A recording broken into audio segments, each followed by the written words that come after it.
Nos da mucho gusto recibir a José Antonio Peña Merino, conocido como Pepe Merino o José Merino, así le dicen al menos así le dice la presidenta. De hecho, la presidenta le dice Pepe, Pepe nada más. Pepe, Pepe, Pepe. Oye, Pepe, perdón por la presentación. Nos da mucho gusto recibirte aquí. Creo que nunca habías estado en Los Periodistas.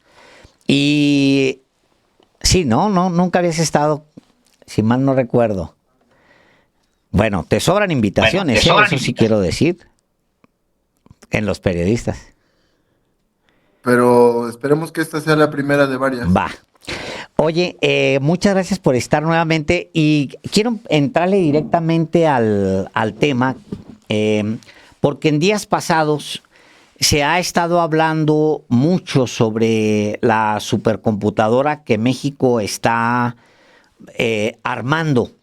Y supercomputadora, tal cual, implica superinstalaciones, super hardware, super software y super tareas, un montón de tareas como para echar a andar un aparato de ese vuelo, para darle a un país certeza, digamos en términos tecnológicos. Se necesita un super equipo y un super aparato. Bueno, todo esto para pedirle a Pepe que nos explique de qué se trata este superproyecto. De acuerdo. Mira, una de las preguntas como más frecuentes tiene que ver con entender qué es una supercomputadora, ¿no? Y una supercomputadora, a diferencia, por ejemplo, de un centro de datos, que también puede hacer cómputo, ¿no? O almacenamiento, según sea el caso, o las dos cosas, ¿no? En un centro de datos todo está compartimentalizado, entonces hay unas áreas que dan almacenamiento para una autoridad, dos servidores hacen cómputo para otra autoridad, en fin, pero todo está un poco compartimentalizado. Una supercomputadora, la diferencia más importante es que tú tienes una serie de, llamémosle circuitos electrónicos o servidores, como queramos, o computadoras, ¿no? Que de manera paralela, es decir, de manera simultánea, trabajan todas al mismo tiempo en una sola estimación. Y esto permite, te doy un ejemplo que te habla de las dimensiones de Quadlique. Tú en un cajón, llamémoslo así, puedes poner dos discos duros y dos GPUs, que son los procesadores gráficos que se usan muchísimo para temas de inteligencia artificial. Si tú tienes 7500 de estos cajones y cada uno de estos cajones equivale a 50 computadoras como las conocemos, estás hablando de 400,000 computadoras como las conocemos, que de manera simultánea van a estar trabajando en la resolución de un problema. Eso te reduce tiempos pues, de manera dramática y además te incrementa el número de cosas que puedes resolver. Hay cosas que parte de, digamos, del tránsito que hemos recorrido en el mundo para digitalizar, sensorizar y demás, muchísimas cosas, implica la generación de volúmenes masivos de datos. Por ejemplo, te doy un ejemplo, clima, ¿no? Tenemos hoy satélites de observación que permiten tener observaciones hasta 1.2 o 1.5 metros sobre la superficie de la Tierra. Imagínate el volumen de datos que eso implica en un país de las dimensiones de México, ¿no? Si tú quieres hacer estimaciones, por ejemplo, de impacto de un fenómeno climatológico en términos de probabilidad de inundación, o quieres hacer una estimación precisa sobre el volumen de agua superficial o subterránea, o cualquier cosa que implique, o por ejemplo en temas de soberanía alimentaria, ¿no? Temas como de productividad agropecuaria o qué alimentos tienen mayor prospectiva de crecimiento en ciertas zonas, pues procesar información que divide en 1.5 metros, todos los días tienes el mismo, digamos, la misma granularidad de los datos, se vuelve computacionalmente imposible, a menos que tengas una supercomputadora. Y Coatlicue, que es la computadora pública, porque además hay que enfatizar que es pública, eso es importantísimo, y muy pensada para resolver problemas públicos, pues tiene la capacidad. La unidad de medida que se usa en supercómputos se le llaman teraflops. No, perdóname, petaflops. Un petaflop equivale a que esta computadora que trabaja de manera paralela y simultánea, puede resolver 314,000 billones de operaciones por segundo. Entonces, cosas que computacionalmente te hubieran podido tomar meses, semanas, incluso años, pues se pueden hacer en un tiempo reducido. Y por supuesto, el catálogo de problemas que puedes atender, pues también se incrementa, ¿no? Entonces, es, digamos, estratégicamente es una apuesta por la soberanía y el autoprovisionamiento de soluciones nacionales, ¿no?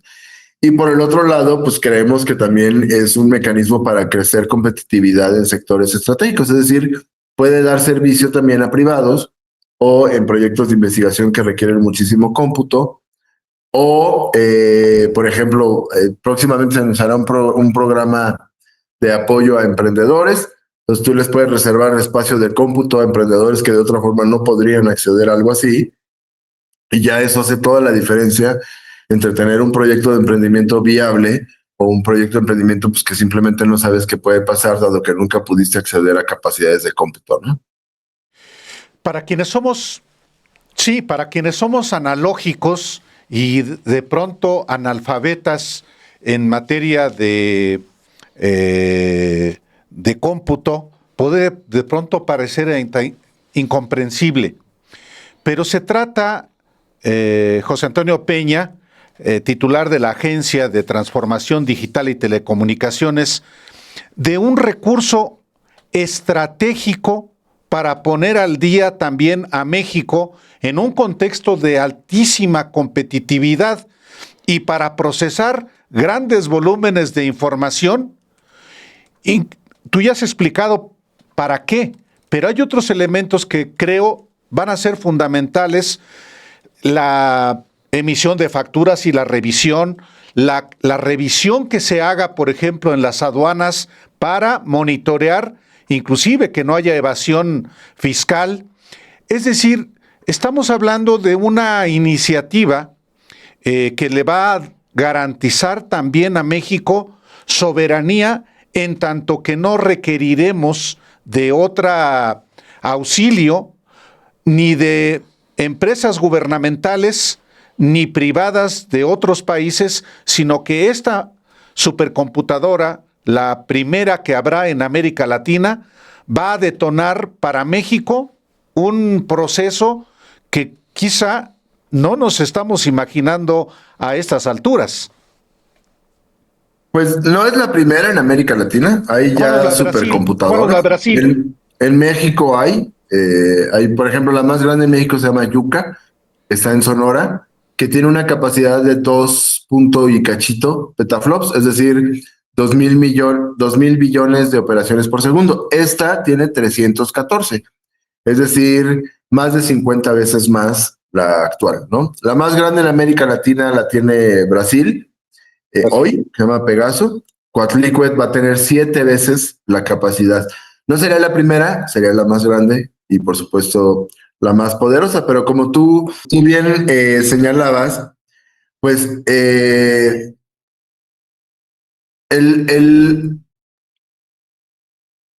conjunto de cosas que vamos a poder resolver, de problemas nacionales, que implican un procesamiento masivo de datos, ¿no? Tú hablabas de facturas, por ejemplo, ahorita te digo el dato, pero imagínate tú la cantidad de facturas que se producen al día.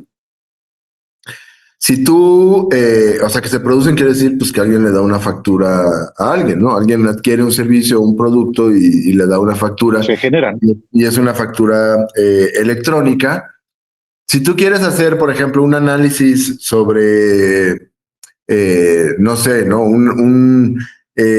Alguien pues que no está cumpliendo con sus obligaciones fiscales, eso implica hacer un análisis que no solo involucra a quien emite la factura, pues tú tienes que validar porque tienes como fuente de confianza a quien la recibe, ¿no?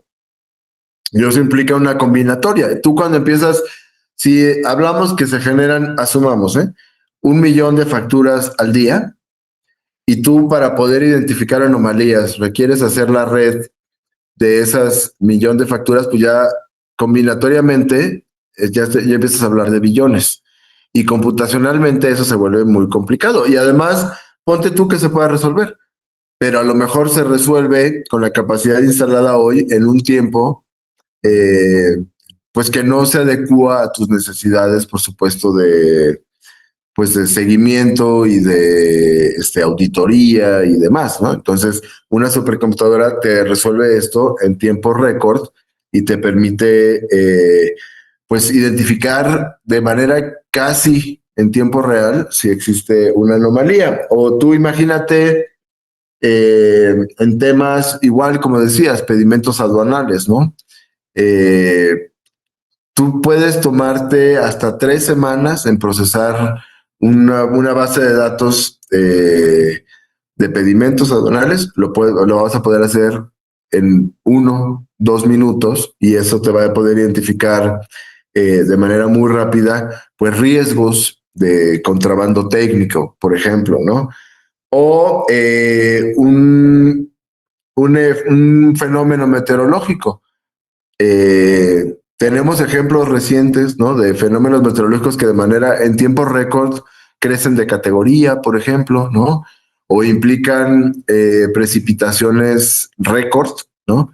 En donde de manera muy rápida tú tienes que estimar en dónde están las zonas de mayor riesgo de inundación, cuál es la perspectiva de daños, y eso computacionalmente hoy es muy complicado. Si tienes una supercomputadora de manera muy rápida y ágil, lo puedes hacer y tiene una cantidad brutal de aplicativos. Se usa para redes de telecomunicaciones, para estimación de flujos de energía, para planeación de siembras. En fin, como país, y la presidenta Claudia Sheinbaum, digamos, con esa visión, lo entiende como país. Esto es un tema de soberanía y de estrategia, ¿no? Y de viabilidad de un chorro de cosas que nos parecen importantes. Pero además tiene la salida, que no es menor y que tampoco podemos, digamos, ignorar, de poder ofrecer servicios en sectores que requieren muchísimo cómputo y que son sectores pues, que generan prosperidad, ¿no? Entonces, por un lado está el tema estratégico, pero por el otro lado también está el tema de prosperidad, de crecimiento, sectores financieros, en fin, sectores que requieren un análisis enorme de datos y además, siendo una computadora pública, pues democratizar el acceso al cómputo, ¿no? Imagínate tú que eres un mexicano, una mexicana, que tiene una idea de como les llaman, startup, ¿no? Una empresa, un emprendimiento, y que para poder lanzar ese emprendimiento requirieras una cantidad enorme de cómputo. Hoy no podrías hacerlo. Entonces, esa idea de emprendimiento, de negocio, pues se quedará en el cajón porque tú claramente con tu bolsillo no te vas a poder pagar pues esa capacidad de cómputo, ¿no? Si parte de la capacidad de Coatlicue la reservamos para que algunos emprendedores mexicanos puedan tener acceso a cómputo, eso va a detonar procesos de innovación, de creatividad y de viabilidad de nuevos negocios que es importante y que por supuesto queremos promover, pero bajo una visión inclusiva, bajo una visión en donde quien hoy no puede, en tanto esta es una computadora pública, pues pueda, ¿no? Dos preguntas en una misma. luego estas supercomputadoras también han facilitado el entrenamiento, como se le dice ahora, de algoritmos de inteligencia artificial. Pues simplemente porque procesan más rápido, le entregan más rápido la información, se procesa y se alimenta más rápido el algoritmo de inteligencia artificial. Si están considerando algo particular para utilizar inteligencia artificial, esa es la primera pregunta. La segunda, dado la capacidad que tendrá para procesar datos, algunos de los datos más calientes en México y en el mundo en este momento tienen que ver con el crimen organizado, porque el crimen organizado está muy diversificado. En algunos puntos es apuestas, pero en otros lados es extorsión y utilizan herramientas de comunicaciones y telecomunicaciones. Por el otro lado están pues todos los tipos de fraude que hay vía tarjetas, vía internet, vía las aplicaciones, etcétera, robo de datos. Por un lado y el otro, José, ¿están considerando ustedes para esta supercomputadora tareas específico en esto? Yo creo que es un poco pronto, pero déjame responder primero a la primera pregunta. Sí, por supuesto está pensada para atender problemas de resolución muy vinculados a inteligencia artificial.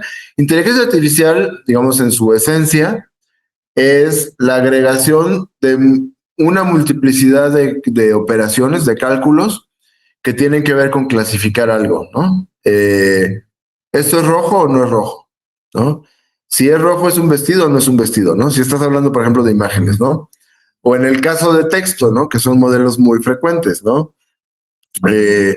Uno escribe en un chat, por ejemplo, en un chatbot, quiero sacar un acta de nacimiento y por alguna razón escribiste mal o juntaste dos palabras. Y entonces estos modelos lo que hacen es justamente poder clasificar correctamente lo que están observando, ¿no?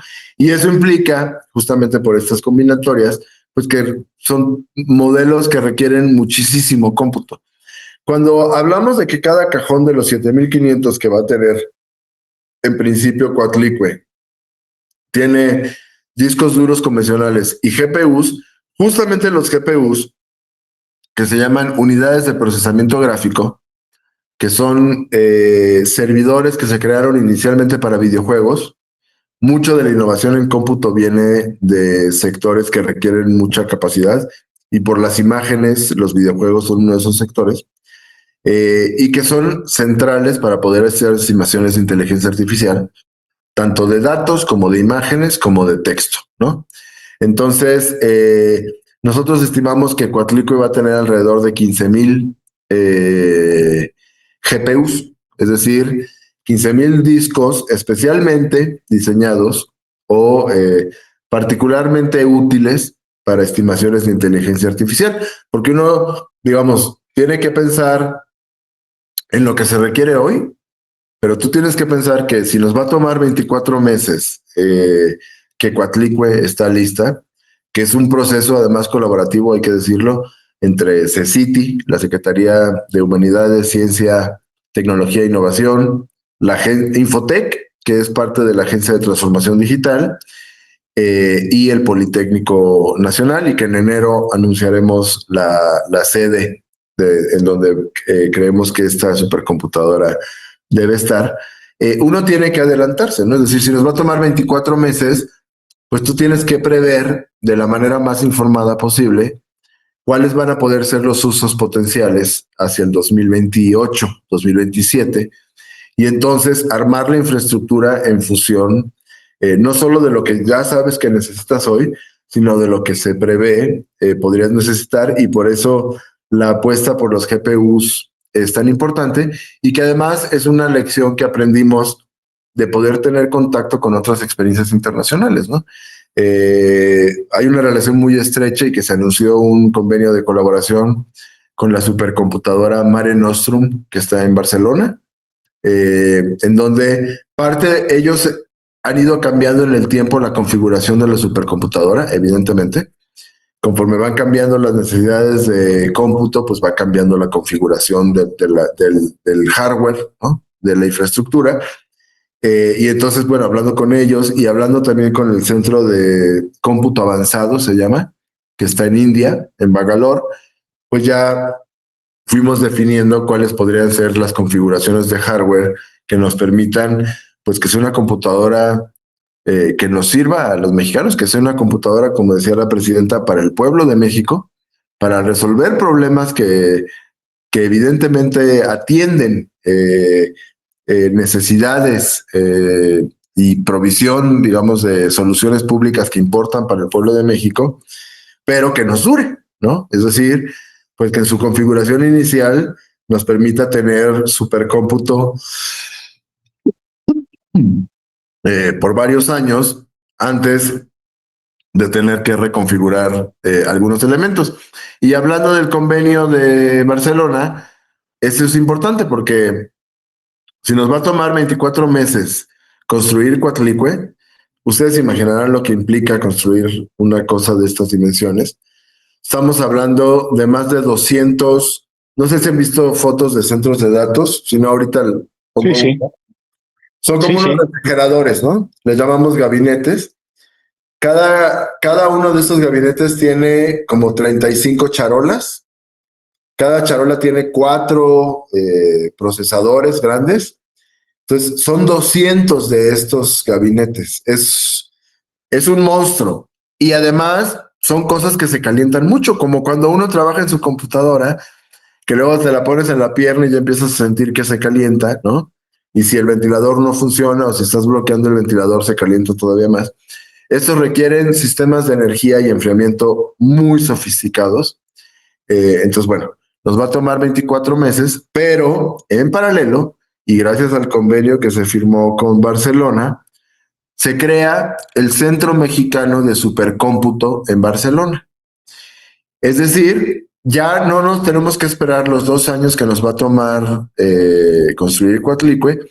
Si hay algunos problemas que son de particular viabilidad o de particular urgencia, van a ir expertos mexicanos, expertas mexicanas a Barcelona a usar la capacidad que ya tiene la computadora allá y poder empezar a trabajar en la resolución de modelos, porque tampoco nos podemos quedar aquí esperando 24 meses si hay temas que son apremiantes, como por ejemplo el tema de estimaciones de modelos meteorológicos, ¿no?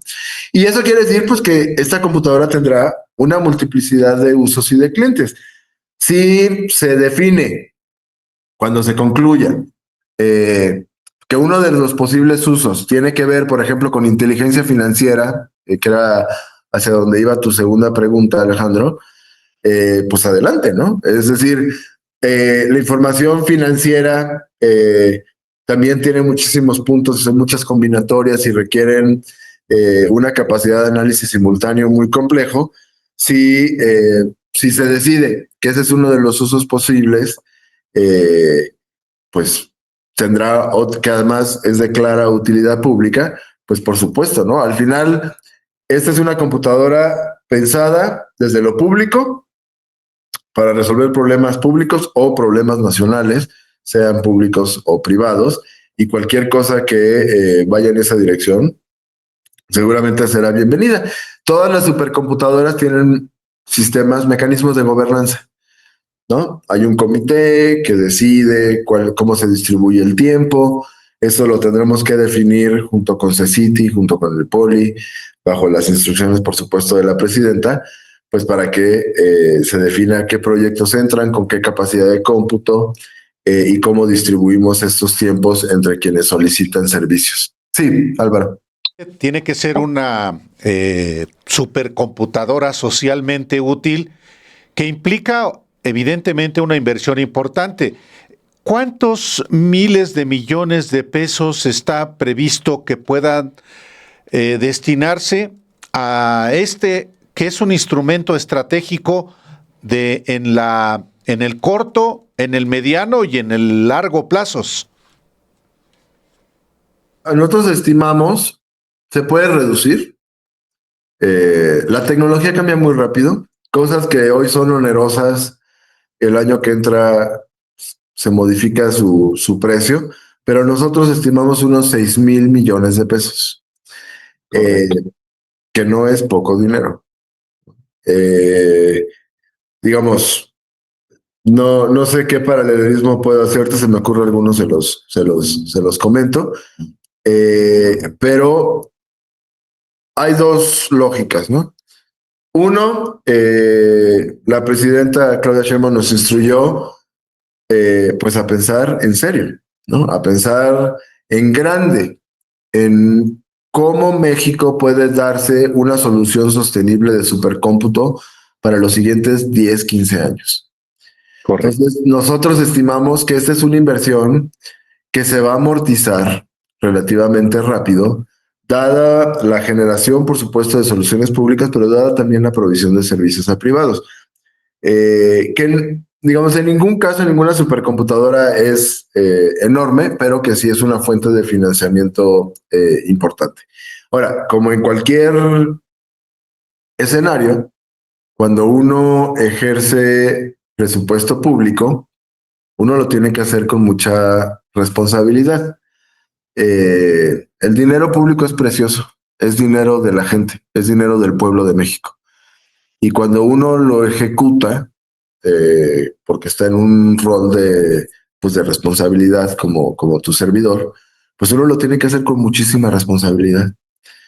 Encontrar lo mejor, al mejor costo, con la mayor sostenibilidad y con la mayor cantidad posible de contenido nacional, ¿no? Es decir, que lo que tú te estás gastando con dinero público, pues también detone procesos en México de creación de algunos componentes que a lo mejor hoy no se hacen y que podrían hacerse, y de alguna forma eso, por supuesto, compensa pues el gasto público, que yo creo, y la presidenta sí lo considera, vale la pena, ¿no? Pero sí, no es una computadora barata. Estamos hablando, reitero, de una supercomputadora que sería 7 veces más grande que la supercomputadora actual en América Latina, y eso pues implica una inversión importante que, por supuesto, ejerceremos con toda la responsabilidad y toda la transparencia que se requiera, ¿no? Porque para eso estamos, pues, ¿no? Una última pregunta de mi parte. ¿Dónde estará físicamente la supercomputadora y si la gente que se va a involucrar pues en todo, la instalación, la programación, en fin, todo lo que hay que hacer para un aparato de ese tamaño, un gigante de ese tamaño, si van a ser mexicanos, si van a traer expertos de otras partes en combinación con México, o cómo va a ser esa mezcla, pues? Mira, la ubicación la vamos a definir colegiadamente en enero entre CECITI, la Secretaría de Humanidades, Ciencia, Tecnología e Innovación, el POLI y la agencia, y quien la presidenta considere oportuno invitar. Y hay criterios muy básicos. Energía es uno importante. Son centros, bueno, herramientas que usan muchísima energía eléctrica, entonces tiene que haber suficiencia en energía y además con el voltaje adecuado, ¿no? Agua no tanto, porque ya hay sistemas de enfriamiento que reciclan el agua, entonces tú no tienes que estar usando agua nueva, simplemente reciclas agua en un circuito cerrado. Por supuesto, el espacio físico, ¿no? Y sismicidad es un criterio importante, pues porque son equipos relativamente delicados. Eso se resuelve en algunos casos con amortiguadores, pero serían, digamos, los 4 o 5 criterios que se tomarían a consideración. Y en enero anunciaríamos en dónde sería la ubicación de la supercomputadora, que por supuesto pues tiene que estar cerca de las áreas que potencialmente identificamos como de demanda, ¿no? Bueno, y conectividad también es importante porque una supercomputadora de esta magnitud tiene que tener le llamamos conectividad dedicada, es decir, una velocidad de conexión de internet que llegue a la supercomputadora pues alta, de modo que pueda ofrecer accesos y servicios y proveer estos servicios de los que hablábamos. Ahora, sobre el equipo, sí, claro.